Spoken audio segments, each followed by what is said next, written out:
dan sumber daya alam. Tapi kelihatannya ya, gagasan Trump ini baru akan diterapkan jika negara-negara BRICS itu menyerang Amerika lebih dalam lagi. Menyerang dalam arti mereka mau menciptakan currency sendiri, mata uang sendiri yang jadi kalau euro itu ada Eropa ada mata uang euro ya. Di dunia ini nanti BRICS mau menciptakan uang sendiri lagi apa namanya. Nah, kelihatannya Trump sangat khawatir dan untuk itu akan dikenakan tarif 100%.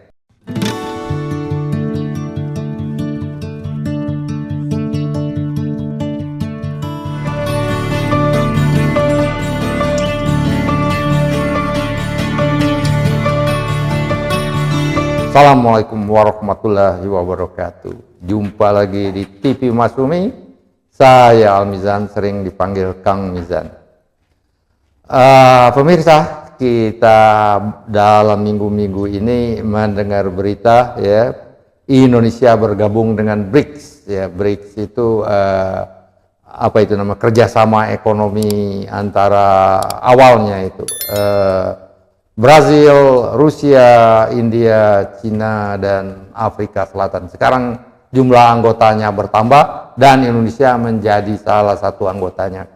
Ini untuk menjelaskan secara umum, kita sudah ada hadir di studio TV Mas Umi, ya, yang tidak asing lagi ya, Profesor Chandra Emirullah, ya, alumni Harvard University, alumni University of Southern California, Los Angeles, pernah jadi dosen di Universitas Utara Malaysia, dan sama seperti saya, pensiunan Kementerian Keuangan. Assalamualaikum Pak Chandra. Waalaikumsalam warahmatullahi wabarakatuh. Ini banyak yang bicara mengenai BRICS dan masyarakat umumnya belum begitu paham apa itu BRICS dan apa itu manfaatnya bagi Indonesia dan apa bebannya untuk menjadi anggota BRICS ini. Kira-kira itu, silakan Pak Chandra. Ya, kita mungkin minggu kemarin ya kita mendapat berita besar bahwa Indonesia telah diterima menjadi salah satu anggota baru daripada BRICS. Jadi seperti kita ketahui, BRICS itu adalah singkatan daripada sekumpulan negara-negara berkembang atau emerging markets ya, yaitu terdiri daripada Brazil, tadi sudah disebutkan, Rusia, India, Cina, dan Afrika Selatan. Afrika Selatan, ya, betul. Ya. Nah, dengan masuknya Indonesia kepada grup BRICS ini berarti kita masuk ke dalam sekelompok negara-negara berkembang ya, terutama di selatan ya daripada benua di bumi ini ya. Memang kita tahu bahwa ekonomi atau negara-negara di dunia ini bisa dibagi atas dua kelompok besar, yaitu negara-negara di bagian utara dan bagian selatan. Di bagian utara itu biasanya adalah negara-negara maju ya, seperti negara-negara Amerika, Eropa, kemudian Jepang misalkan ya. Kemudian negara-negara yang di bagian selatan itu ada kebanyakan negara berkembang ya, termasuk yang BRICS ini ya. Nah, ini memang ada plus minusnya kalau kita masuk BRICS ya, karena dengan masuknya BRICS berarti kita masuk ke dalam kumpulan negara-negara berkembang yang lain ya, yang besar ya, seperti Cina, India ya, Brazil itu, dan Rusia itu merupakan negara berkembang yang besar ya ekonominya. Nah, keuntungannya kalau kita masuk BRICS berarti kita mempunyai kesempatan untuk memperluas perdagangan atau ekonomi kita dengan negara besar tersebut ya. Seperti Cina, kita sudah ketahui, kita sudah banyak berdagang dengan Cina, mempunyai hubungan ekonomi yang cukup besar dengan Cina ya. Baik dalam bidang perdagangan maupun investasi. Nah, dengan dibukanya kerjasama dengan BRICS ini berarti kita memperbesar kesempatan kita untuk juga mempunyai hubungan dagang atau ekonomi yang lebih besar lagi dengan India misalkan, dengan Rusia, dengan Brazil dan Afrika Selatan dan negara-negara BRICS lainnya yang baik yang baru diterima maupun yang akan datang yang akan diterima ya. Nah, tapi juga ada negatifnya ya, karena kita ketahui bahwa Presiden terpilih Amerika Donald Trump sudah mengatakan bahwa BRICS itu akan dikenakan sanksi, misalkan berupa kenaikan tarif 100% untuk barang-barang yang diimpor oleh Amerika dari negara BRICS. Nah, ini kalau kita misalkan masuk ke dalam BRICS dan barang-barang kita kena tarif impor 100%, ini cukup membahayakan impor kita ke Amerika, karena itu barang-barang kita yang kita ekspor ke Amerika itu cukup besar ya, mungkin termasuk nomor 3 atau nomor 4 di dunia ya. Jadi kalau misalkan kena tarif 100% ini barang kita tidak akan bisa kompetitif lagi ya. Jadi pasti mahal. Jadi mungkin kita tidak bisa mengekspor produk-produk kita sehingga akan merugikan bisnismen kita yang atau usahawan kita yang mengekspor barang-barangnya ke Amerika.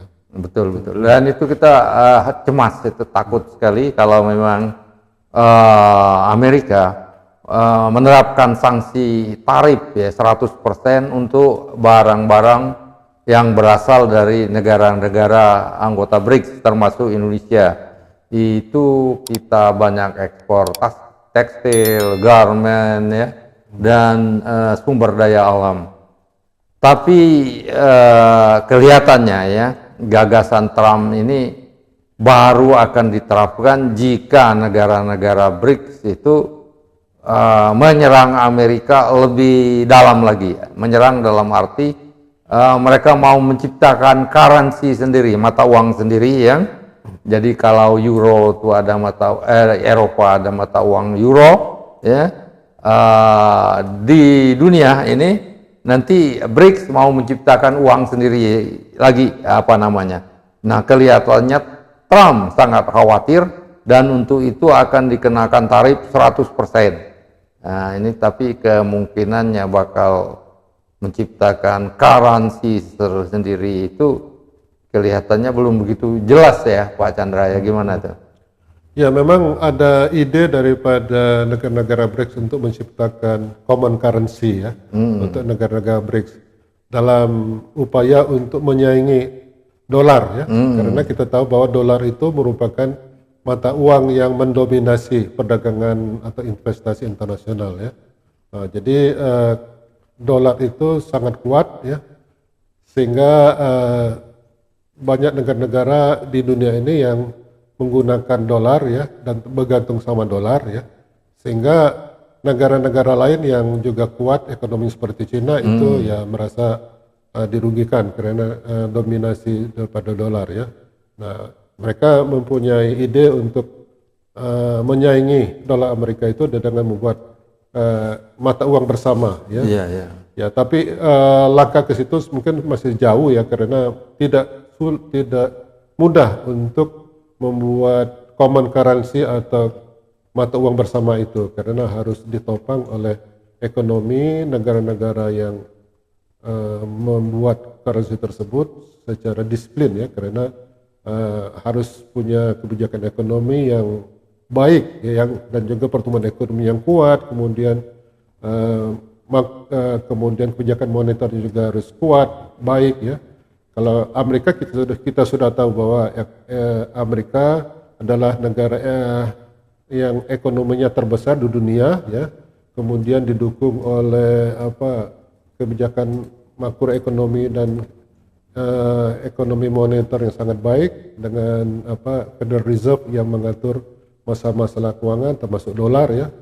Nah, jadi walaupun Amerika itu mempunyai hutang yang banyak, tapi mereka juga sedang menjamin bahwa hutangnya itu akan tetap dibayar. Jadi mata uang dolar ini dipercaya di dunia ya. Jadi orang tidak akan mudah melepaskan dolar untuk beralih ke mata uang lain ya selain dolar ya. Memang bank sentral di negara-negara BRICS itu memang sudah mengurangi cadangan devisinya dalam bentuk dolar dan memperbesar alokasi cadangan devisanya ke dalam mata uang lain seperti Cina, yuan ya, kemudian mungkin mata uang lain seperti negara-negara lain di BRICS ya. Jadi tapi itu masih jauh untuk mengalahkan dolar, saya kira. Oke.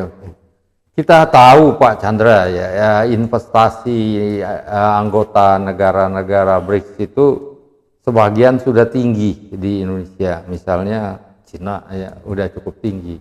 India mungkin ada tapi tidak begitu banyak ya. Rusia ini di kita termasuk belum begitu banyak ya. Apa kita mengharapkan, kalau Cina ya udah tinggi ya, kita tidak perlu mengharapkan yang lebih tinggi lagi karena sudah tinggi. Bagaimana dengan anggota BRICS yang lain seperti Brazil, Rusia, India itu apakah mungkin karena Indonesia bergabung ini investasi di Indonesianya akan naik secara signifikan, Pak Chandra? Ya, saya kira kalau Indonesia sudah masuk BRICS, di negara-negara BRICS itu mungkin akan mengadakan suatu kerjasama ekonomi yang lebih baik ya. Jadi mereka kan merupakan suatu blok ekonomi ya. Pasti mereka mementingkan kerjasama ekonomi sesama negara BRICS ya. Mungkin mereka akan membuat semacam pengaturan atau arrangement yang saling menguntungkan sesama mereka. Berarti mungkin memberikan keringanan tarif kalau masih ada tarif, misalkan kita mau mengekspor barang ke Brazil, mungkin kalau selama ini ada tarif terhadap barang Indonesia, mungkin mereka akan mengurangi. Begitu juga kita kalau misalnya ada impor dari Brazil yang perlu, ya mungkin kita kurangi karena kita mempunyai negara yang mempunyai prospek ekonomi yang baik ya, baik dalam perdagangan maupun investasi. Jadi kalau kita saling kerjasama, saling menguntungkan dengan negara-negara BRICS seperti Brazil, Cina, kemudian India, apalagi India. India ini merupakan calon ekonomi yang terkuat ya, mungkin di setelah Cina ya, mengalahkan Jepang. Nah ini merupakan hal yang patut diperhitungkan karena banyak sekali potensi yang bisa kita kembangkan dengan India ya. Jadi baik dalam perdagangan maupun investasi, jadi kita bisa mengundang pemodal atau investor dari India untuk menanam modal di Indonesia, karena kita tahu banyak orang kaya di India juga yang perlu mencari tempat untuk menanamkan modalnya di Indonesia dengan tentunya memberikan pelayanan yang baik, terutama di dalam penegakan hukum, kemudian memperbaiki iklim investasi, dan juga untuk dengan diplomasi ekonomi daripada diplomat-diplomat kita, mungkin itu akan lebih meningkatkan lagi kerjasama ekonomi dengan negara-negara BRICS tersebut. Ya memang kita harapkan Pak Chandra itu investasi India, Rusia, Brasil ya, Afrika Selatan ya perlahan-lahan akan naik secara signifikan untuk Indonesia karena Indonesia sudah bergabung dengan BRICS ya. Pada sisi lain kita harapkan juga ekspor Indonesia itu termasuk ekspor sumber daya alam ya, garmen dan lain-lain itu dengan bergabungnya Indonesia menjadi anggota BRICS akan meningkat juga secara signifikan dalam waktu yang tidak lama lagi ya. Ini yang kita harapkan sehingga BRICS ini merupakan salah satu sumber pertumbuhan bagi ekonomi Indonesia dalam waktu dekat dan dalam jangka panjang. Ada tambahan lagi Pak Chandra? Ya, jadi keputusan pemerintah untuk bergabung dengan BRICS ini merupakan suatu manifestasi daripada polisi atau kebijakan luar negeri kita yang bebas aktif ya. Jadi kita kan tidak tergantung dengan blok-blok ya. Jadi ada blok barat, blok timur ya. Dengan masuknya BRICS berarti kita menunjukkan bahwa kita mempunyai kemandirian dalam bidang ekonomi juga politik ya. Kita sudah tahu bahwa kita sudah masuk dalam G20 yang merupakan kumpulan mayoritas adalah kumpulan negara-negara maju dari Barat ya. Oke. Kemudian juga kita dalam tahap proses untuk masuk ke dalam negara OECD ya, dimana kita ketahui OECD itu merupakan kumpulan negara-negara maju yang didominasi daripada negara-negara Barat. Nah, kalau kita masuk BRIC berarti kita juga ikut di dalam gabungan dengan negara yang berkembang ya. Walaupun di situ ada Rusia, ada Cina, tapi tetap ini menunjukkan bahwa kita netral ya, berarti kita bisa bergabung dengan blok barat dan blok timur ya, tetapi kita tidak bergabung dalam suatu blok tertentu, tapi kita bisa dianggap netral ya, artinya kita bisa bergabung kemana saja selama itu menguntungkan negara kita. Demikian saya kira. Iya, demikian pemirsa. Saya kira mudah-mudahan keanggotaan Indonesia di BRICS akan memberikan angin segar bagi Indonesia, investasi akan lebih meningkat, ekspor Indonesia akan meningkat, dan pertumbuhan ekonomi Indonesia juga akan meningkat sehingga mengurangi kemiskinan, ketimpangan, dan lain-lain sebagainya. Itu yang kita harapkan, dan kita harapkan juga pemerintah memberikan evaluasi ya perkembangan ekonomi Indonesia, ekonomi dan investasi setelah bergabung dengan BRICS dalam waktu yang tidak lama, mungkin 3 bulan, ya, semesteran, dan tahunan. Sehingga kita betul-betul dapat melihat bagaimana manfaatnya dan apakah kerjasama dengan BRICS ini perlu dilanjutkan atau tidak. Ini harus dibuat laporan kepada umum, dan umum mengerti ya sampai seberapa jauh ya program ini bermanfaat bagi Indonesia. Wabillahi taufik wal hidayah. Wassalamualaikum warahmatullahi wabarakatuh.